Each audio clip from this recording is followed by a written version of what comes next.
हरिः ओं श्रीमहापेरियवा पोट्रि पोट्रि इति श्रीकटाक्षसदहं मोहान्धकारनिवहं विनिहन्तुमीटे मोहात्मनामभिमः कविता वदान्यान् श्रीकाञ्चिदेशशिशिरीकृति जाकरूकान् एकाम्रनादतरुणी करुणावलोकान् मादर्जयन्ति ममदा ग्रहमोक्षणानि माहेन्द्रनीलरुचिशिक्षणदीक्षिणानि कामाक्षी कल्पितजगत्त्रयरक्षणानि द्वद्वीक्षणानि वरदानविचक्षणानि आनन्दतन्त्रविधिदर्शित कौसलानाम् आनन्दमन्दपरिपूर्णित मन्दराणां तारल्यमम्बदवदाडित कर्णसीम्नां कामाक्षि केलदि कटाक्षनिरीक्षणानां कल्लोलितेन करुणारसवेलितेन कल्माषितेन कमनीयं हृदि स्मितेन मामञ्चितेन दव किञ्चन कुञ्चितेन कामाक्षितेन शिशिरीगुरु वीक्षितेन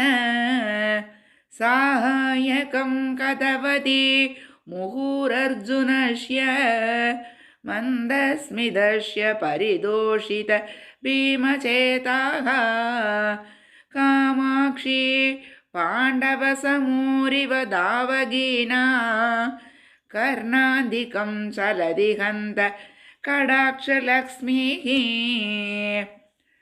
अस्ताक्षिणान्नयतु मे परिदाब सूर्यो आनन्दचन्द्रमसमानयतां प्रकाशम् कालान्धकारसुषमां कल्यन्ति कन्ते कामाक्षि कोमलकटाक्ष निसागमस्ते ताडङ्कमौतिकरुसाङ्कुरतन्त कान्तिके कारुण्यहस्तिपसिकामणिनातिरूढः उन्मूलयत् वसुबबाधवमस्मदीयं कामाक्षि दावगकटाक्षमतङ्ग चेन्द्रः सायापरेण जगतां परितापहारी ताडङ्करत्नमणितल्लज वल्लभश्रीः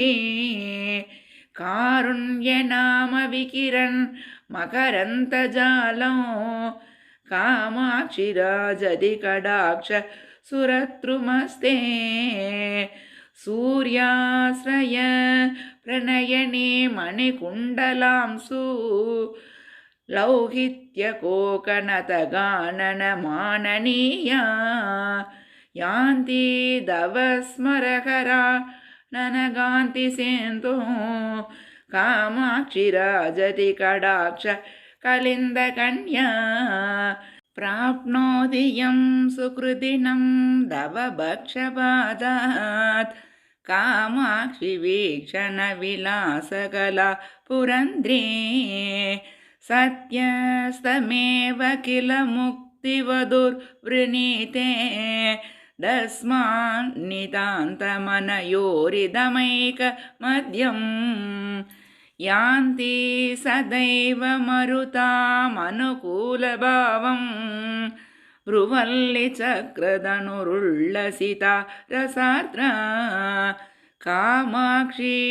कौतुकतरङ्कितनीलघण्टा कातम्पिनीव दवबाधि कटाक्षमाला गङ्गाम्पसि स्मितमये दबनात्मजेव गङ्गातरोरसि नवोद्बल मालिकेव वक्त्रप्रभा सरसि शैवलमण्डलीव कामाक्षि राजति कटाक्षरुचिच्छलना चडादे संस्कारदः किमपि कन्तलितान् रसज्ञ केतारसीम्नि सुतियाम् भोगभाग्यान् कल्याणसूक्तिलहरी कलमाङ्गुरान्नः कामाक्षि कन्दलयतु दवदपाङ्कमेकः साञ्चल्यमेव नियतं कलयन् प्रकृत्या मालिन्यभूश्रुतिपदाक्रमजा करुगः कैवल्यमेव किमु कल्पयते न तानां कामाक्षि चित्रमभिते करुणा कडाक्षः सञ्जीवने जननि सूतसि लीमुगश्य सम्मोहने शशिकिशोरकचेकदस्य संस्तम्पने स ममदाग्रह चेष्टिदश्य कामाक्षि वीक्षणकला परमौ श्रुतं दे नीलोभिराकमधिकं जनयन् पुरारेः लोलो विभक्तिमधिकां दृढयन् नराणां वक्रोभिदेवि नमतां समतां वितन्वन् कामाक्षि नृत्यतु मयि द्वतपाङ्कपादः कामतृहो हृदययन्त्रन जाकरूका कामाक्षि सञ्जलतृकसञ्चल मेखलादे आश्चर्यमम्ब भजतां जडिति स्वगीय सम्पर्क एव वितुनोति समस्तबन्धान् कुण्डीकरोति विभतं मम कुञ्जितभ्रू साबाञ्जितः श्रिदवि देहभवानुरागः रक्षोभकारमणिसो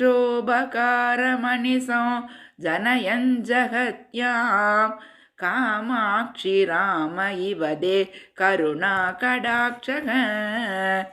श्रीकामकोटिशिवलोचन शोषितस्य शृङ्गारबीजविभवस्य पुनः प्ररोहे प्रेमाम्बसार्त्रम् असिरात् प्रसुरणे सङ्के केदारमम्बदव केवलदृष्टिपादम् माहात्म्यसेवतिरसौ दव दुर्विलङ्क्य संसारविन्द्यगिरिकुण्डनकेलिसुञ्चुः धैर्यां पुतीं पशुपदे सुलगीकरोति कामाक्षि वीक्षण विजृम्भन कुम्भजन्म पीयूषवर्षशिशिरा स्फुटदुत्बलश्री मैत्री निसर्गमधुरा कृतदारगाप्तिः कामाक्षी संसृतवती वपुरष्टमूर्तेः ज्योत्स्नायते भगवती द्वदबाङ्कमाला अम्बस्मर प्रतिपडस्य वपुर्मनोज्ञम् अम्बोजगाननमिवाञ्छित कण्टकाभं भृङ्कीव सुम्पति सतैव सबक्षपाता कामाक्षी कोमल रुषिस्त्वतबाङ्कमाला केशप्रभा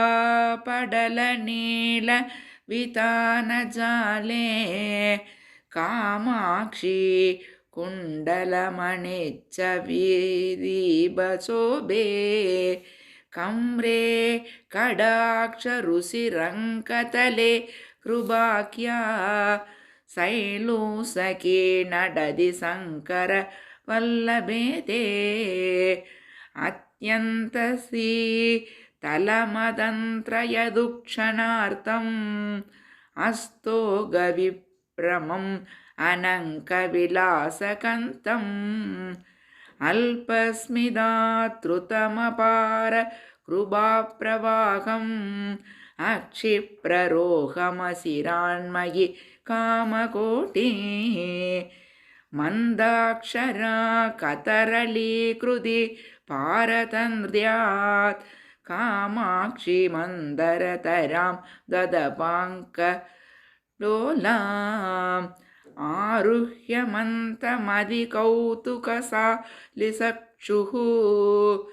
आनन्तमेदिमुहुरर्धससाङ्गमौळेः त्रयम्पकं त्रिपुरसुन्दरी हर्म्यभूमि रङ्कं विहारसरसि करुणप्रवाहः दासाच्च वाशवमुखा परिबालनीयं कामाक्षि विश्वमभिवीक्षण भूपृदस्ते वागीश्वरी सगसरी नियमेन लक्ष्मीः भ्रूवल्लरी वचकरी भुवनानि गेहं रूपं त्रिलोकनयनामृतमम्ब देशां कामाक्षि ये सुदभवीक्षण भारतन्त्री मागेश्वरं जडिति मानस मीनमम्ब कामाक्षि धैर्यजलदौ नितरां निमग्नं जालेन शृङ्खलयति द्वत पाङ्कनाम्ना विस्तारिदेन विषमायुध दाशकोशौ उन्मत्य बोधकमलाकरमम्ब जाट्य सम्पेरमं मम मनोविपिने प्रमन्दं कुण्ठी गुरुष्वदरशा कुटिलाग्रशीम्ना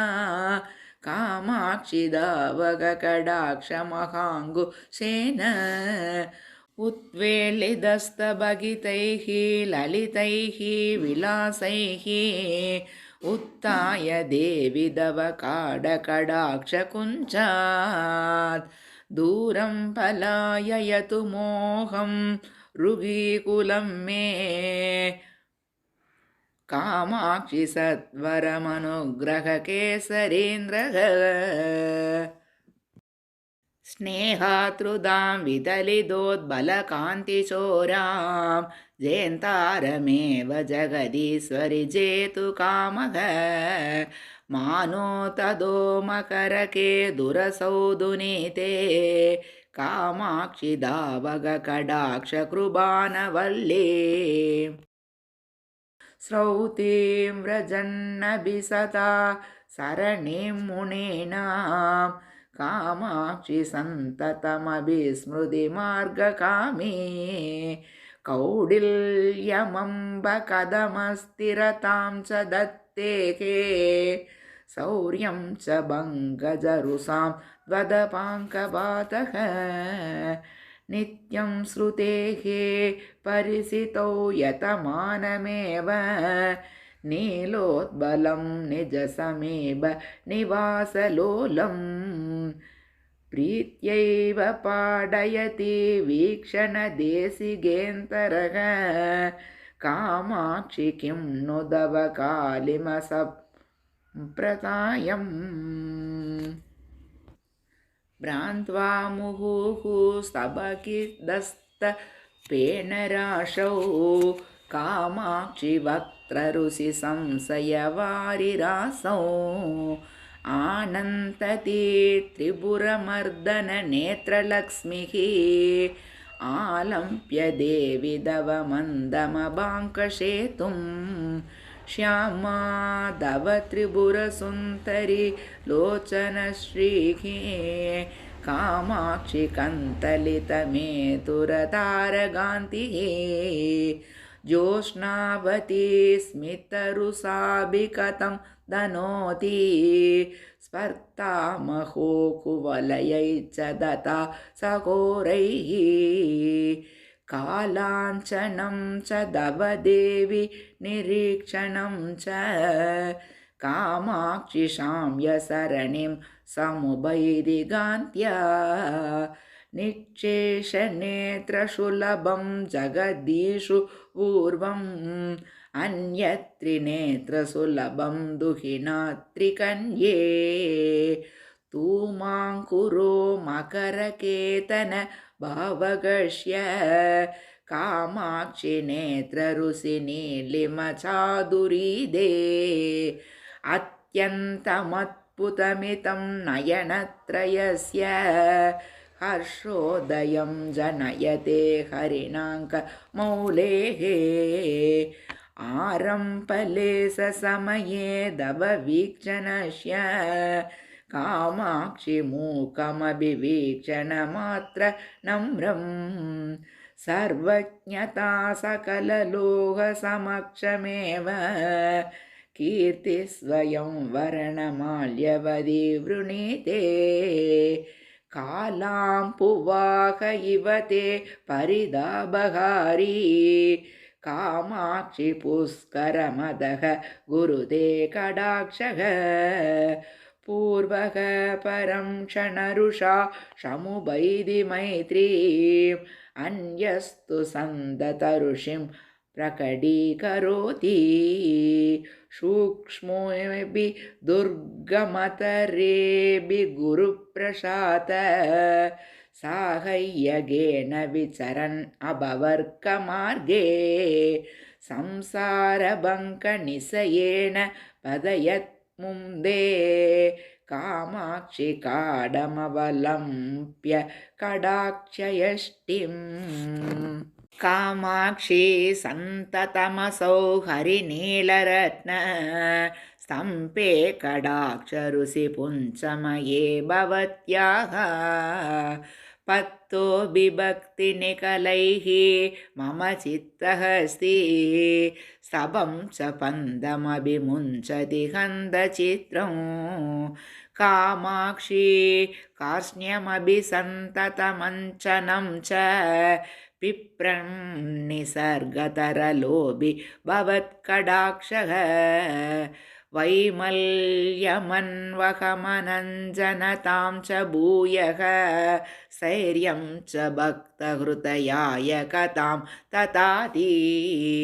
मन्दस्मितस्तबकितं मणिकुण्डलांसु स्तोमप्रवालरुचिरं शिशिरीकृदासं कामाक्षि राजति कडाक्षरुषेखे कतम्पम् उद्यानमम्ब करुणाहरिणे क्षणायाः कामाक्षि दावककडाक्ष महेन्द्रनील सिंहासनं श्रितदवतो महरध्वजस्य साम्राज्यमङ्गलवितौ मणिकुण्डलश्रीः नीराजनोद्वसवतरङ्कितदीपमाला मादक्षणं श्रभय मां तव वीक्षितेन मन्दाक्षिदेन सुजनैरभरोक्षितेन कामाक्षि कर्मतिमिरोत्करभास्करेण श्रेयस्करेण मधुभत्युदितस्करेण प्रेमाबकाभयसि